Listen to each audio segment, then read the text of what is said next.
बिखरा था तब चंद्रगुप्त ने अखंड किया। फिर अपनी कलम के दम पे उसे भीमराव ने बुलंद किया।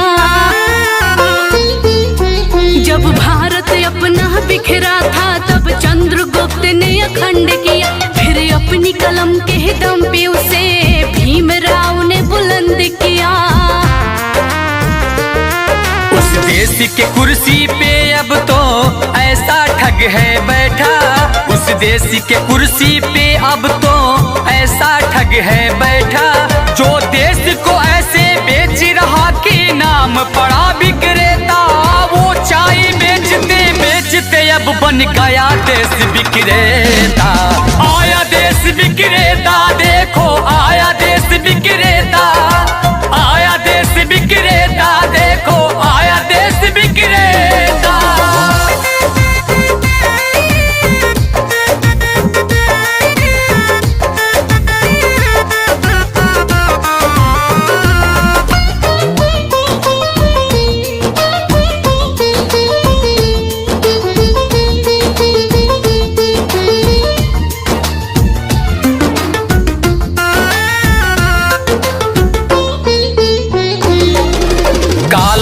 लाऊंगा कह के भारत का कोष भी साफ किया। श्रमिकों को भूखे मार रहा, धनिकों का कर्ज भी माफ किया।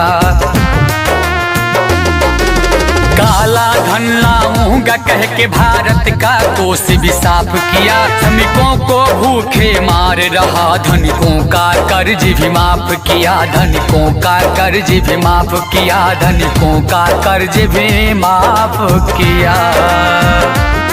लाखों का सूट पहन के भी खुद को फकीर है कहता।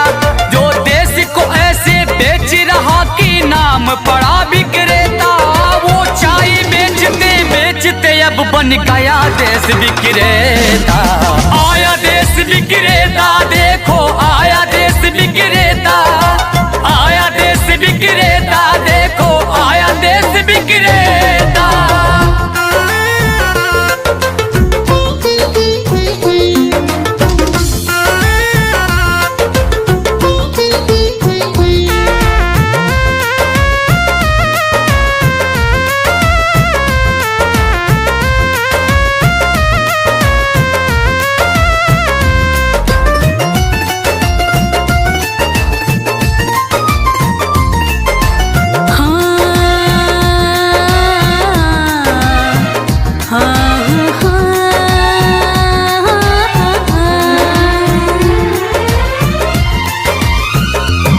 मीडिया तो उसके जूते का कैसा है स्वाद बताती है। जब जब चुनाव हो तब उसको माँ की याद आती है।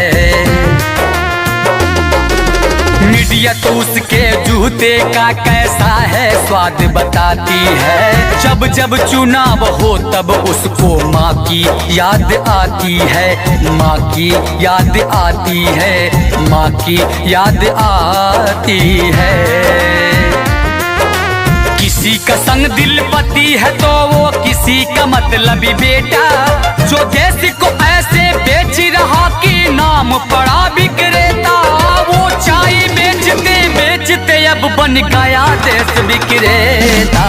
आया देश विक्रेता, देखो आया देश विक्रेता।